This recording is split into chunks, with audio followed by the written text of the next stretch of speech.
If you receive form submissions online, whether that be through a contact form, a booking form, requesting a quote, whatever it may be, if you receive any sort of submissions online through forms, then I guarantee you've dealt with the very frustrating thing that is spam and bot traffic. Now, normally the way you work around this is to leverage some dedicated anti-spam tool, and there's a bunch of them out there. The problem is that they're often than not, they're very expensive, and they tend to lock you into their subscription to their software. If you're anything like me, you don't want to add yet another subscription to your monthly bills. So in today's video, I'm going to go ahead and show you guys a workaround to this, leveraging tools that you're probably already using, and that is artificial intelligence. If you utilize it in this creative way, this simple hack that I've come up with, you can save yourself a ton of money by not only not having to pay yet another subscription, but the way that the AI pricing model works is you pay per use. And specifically, which we'll get into in this video, the usage is, cents of cents. It's extremely affordable. So if that sounds interesting to you, let's go ahead and dive right in. All right, so here we are inside of make.com. And as you can see, before you guys get overwhelmed, I know it seems crazy. There's 3 different scenarios within the same scenario.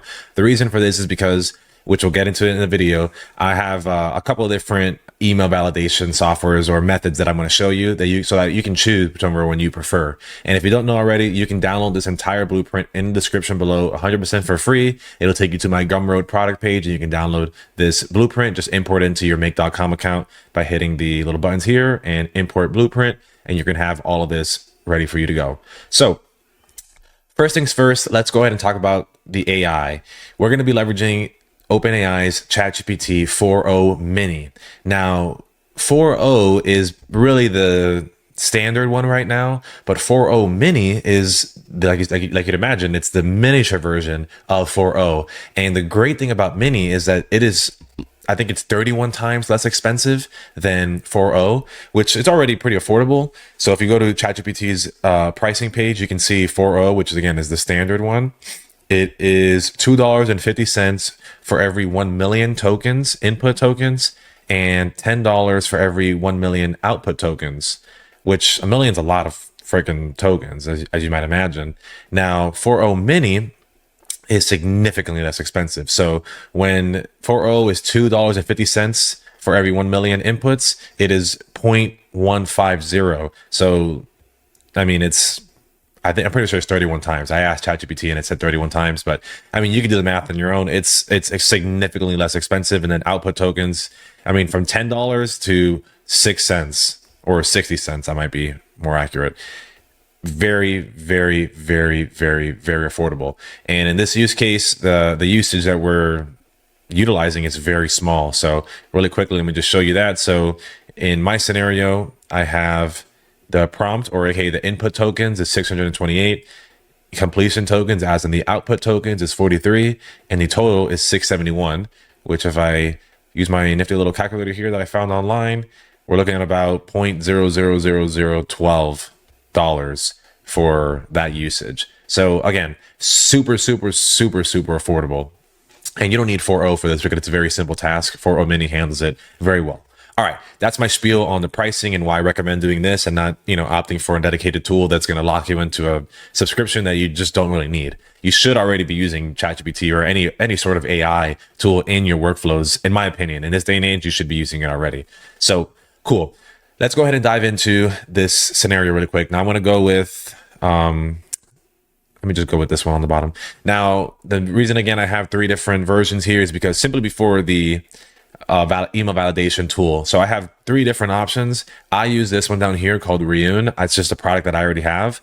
But if you want a native tool that already has an integration with make.com, these two work very well. This one's Verify. It's called Email List Verify. That's the name of the brand. And this one's called, I think, MailerCheck. Yeah, MailerCheck. I tested both of them out. They work very well. MailerCheck is the most expensive. It's still very cheap. Don't get me wrong. It's very affordable. I think it was like, I have a note actually. My note's gone. I did have a note. Well, this one is Email List Verify is 1 credit, which equals 1 verification request. It is 0.00, I think it was 5 cents, or is it less than that? 0.005. It's very cheap, very, very cheap. And then this one was double that. So I think it was I think it was $10 for 1,000 verifications was this one, and this one was $5 for 1,000 verifications. I use Reune because it's a product that I already have myself. I got it through AppSumo. If you're not familiar with AppSumo, it's just a lifetime deal marketplace. It's pretty great. But yeah, I don't want to dive into that too much, but you can look at that in your own time. So let's go ahead and just utilize, this one. This is probably the easiest one to use. MailerCheck. So I'm using set multiple variables, which is just essentially me, so that I don't have to, fill out a form every single time I want to run a test with this automation. I just have it set myself. But in theory, what you would do is instead of having this, you would delete this and you would use your actual form submissions. So whether you're getting that via a webhook, which is a very common way, or if you're using, WordPress, I think like Elementor, for example, watch forms, or Tally's my favorite forms. So whatever it is you're using for your forms, you would just set that as a trigger. Right. And then you would feed it into this AI that I've already prepared for you. So again, download the blueprint in the description below. You'll have this with the prompt and all of its settings and everything. So the way that this thing works, and it's loading for some reason, it's taking its sweet time. All right. Let's let it do that. So again, we're using the create a completion module, which is just the regular, have ChatGPT do something for you. It's not a pre-trained assistant or anything. You're going to tell it its prompt every time. But this prompt is not too big and it's not that complicated. So this is a great way to do it. You could alternatively go to the GPT assistant route, but you'd have to then create your own assistant in the platform and, train it, make sure it does the job right. And then, you can do it that way too.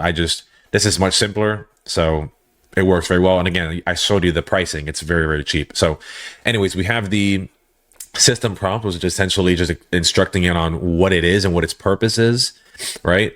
It's just a prompt. And then the user, which is the actual task, like what it's going to work with. And then I map everything accordingly. So the person fills out the form, we get their name, we get their email address, their phone number, and then any additional message or notes. So that's what this is here. And now we're going to have ChatGPT output the response as a JSON object, and we want to turn on parse JSON. So the reason what's happening here is it's gonna produce a result that we can actually utilize inside of make.com as a dedicated object. So for example, if we want the email, well, it's not really important there, but if we want the output of the form submission to go somewhere later on, we can map it as an output from the spam bot detection model. So I do this simply because if I ever want to use objects at another point in time down the line, I can. I don't have to change my automation again. You can just have it set to text and it'll just output a text and tell you what it thinks. But if you're wanting to store information like, what the AI actually did in terms of validating the submission, you can store that information. You don't have to do it as a JSON if you don't want to. It's just my preference, my go-to, generally speaking. So that's why I've done it that way. So what happens... So what we're going to do is I'll show you a simple run that I did, not the whole thing, but let's say I ran my submission, right? All right. We got the names and stuff, all the form submission, and it gets fed into the AI assistant. And here is what it looks like. So let me show you really quick. So what I have, oh my gosh, it's so annoying. So what I have here is like an obvious, it's not real. So the AI identifies it as spam and it's like 100% confident. It's a scale. The confidence score is between 1 and 10. So a 10 means it's 100% confident that it's spam. And then it gives you the reason. So the message contains a nonsensical text and the email address appears suspicious, indicating it is likely spam. So it tells you its reasoning and its confidence score, like how confident it is in its reasoning and its classification, which in this case is spam. So that's how it works in a nutshell. It's fantastic. It's very reliable. And the whole point of this is simply to identify, how legitimate a submission is going to be. It's not going to verify the email for you or the phone number. All it's doing is seeing, okay, does this submission seem legitimate? Does it seem like it's a spam submission? Is it self-promotion? Is it a bot? Whatever. You're just trying to see, okay, is this really a realistic form submission? And it does a very good job. Now, from then on, the next thing we're going to be doing is verifying the email, which is completely optional. It's not really the main focus of this video, but I wanted to include this for you guys in case you wanted to, because I do it. So I just wanted to include it for you guys. So essentially the next module is an email validation tool. And like I said, I have 3 different options. We have mailer check, email list verify, and then reun, which is it would be an HTTP request, aka an API call. There's no native integration with Make, so you just got to use the API. But all three of them work very well. If I didn't have reun, I'd probably go with this one. I think its UI is really nice, and it's just really nice. So that's probably what I would do.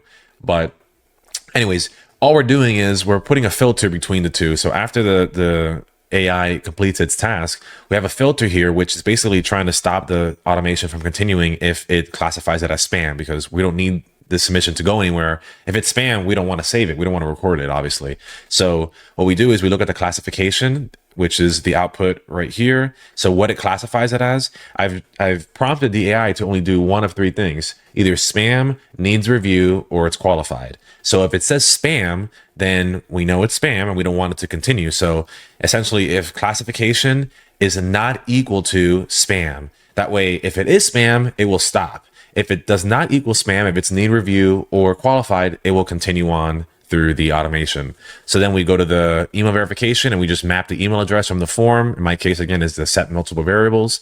And that's it. Then you just continue on. And then in theory, I set this up as well. I don't actually have it set up, but I set up the filters for you guys. So what you could do after that is set up some filters to specifically route based on, has the email been verified? Is that a validated email, or is it not a validated email? You can just, in theory, go different routes. If it's not validated, you can like make a mental note to yourself or attach a note to the CRM for that contact saying that the email wasn't verified, and you can reach out to them via phone, for example, if they provided a phone number. It's just for record keeping, and validating emails is very, very, very cheap. So it's just good practice.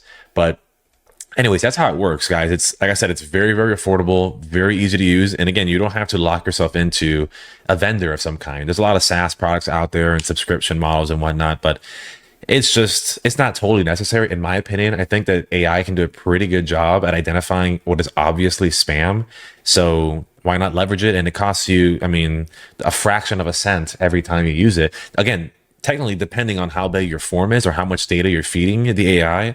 So I may or may not have not mentioned that earlier, but generally speaking, your forms are not going to be huge, and the forms that you're going to be wanting to, deter spam and track spam and bot traffic are usually like smaller forms, like newsletter signups, contact forms, booking forms, quote requests, that kind of stuff. So generally speaking, they're going to be maybe 3 to 10 fields at the absolute most. So the data that's going to be fed into AI is going to be very small, but you could also just, specifically choose what to map into the AI, what to actually feed it, so that you're not getting, you're not feeding it too many tokens. But again, I really wouldn't worry about the token usage, especially using 4.0 mini. It is so cheap. And if you are worried about it, you can leverage DeepSeek. DeepSeek's even cheaper than 4.0 mini. So, and DeepSeek works very well. There's a native module here, DeepSeek AI creative completion. So you can just use that in theory instead, and it will be even cheaper. And it's very reliable too. I'm just not concerned about it myself, but yeah, sure, I could be using DeepSeek as well. But anyways, that's how it works. And I forgot to touch on this, but so the temperature, this is the last thing I want to touch on. It's the temperature, which essentially just means how creative and diverse the output's going to be. So how creative do you want the AI to be? In this case, we need basically no creativity, because we're just very specifically classifying spam or not, and we're not trying to create anything new. So I set it to 0.02. You can set it to 0 if you want, but I think the default value is 1. So anyways, I set it to 0.02. It's less than 1. So it's very, very low. It's not going to be creative or anything. It's not going to give you any hallucinations. It's going to be very strict and Spartan to the point, and it does a good job. I've set the max completion tokens to 4096. The default is 2048, I believe. Now, this is not super important in this case, unless for whatever reason you're feeding the AI a lot of text. In my case, I'm feeding it less than 1,000. So I just default to 4096 as a habit, but in this case, it's not necessary. So everything else you don't have to worry about. But that's how that sucker works, guys. It's very reliable. I've been using it for a few weeks now because I was doing some marketing, and my tripwire forms were just getting so much spam. And I looked into some dedicated tools, but like I said, they're just expensive, and I don't want to get locked in to any specific vendor. So this way I have a lot of flexibility and control using my data however I want to. and it's just very reliable, very cheap, very easy to use. So that's the way that I go about detecting and filtering out spam form submissions on my forums, obviously. So yeah, if you found this video useful, guys, please be sure to drop a like and comment down below anything that you may have learned or any ideas or questions you have for future videos, and I'll be sure to get to them as soon as possible.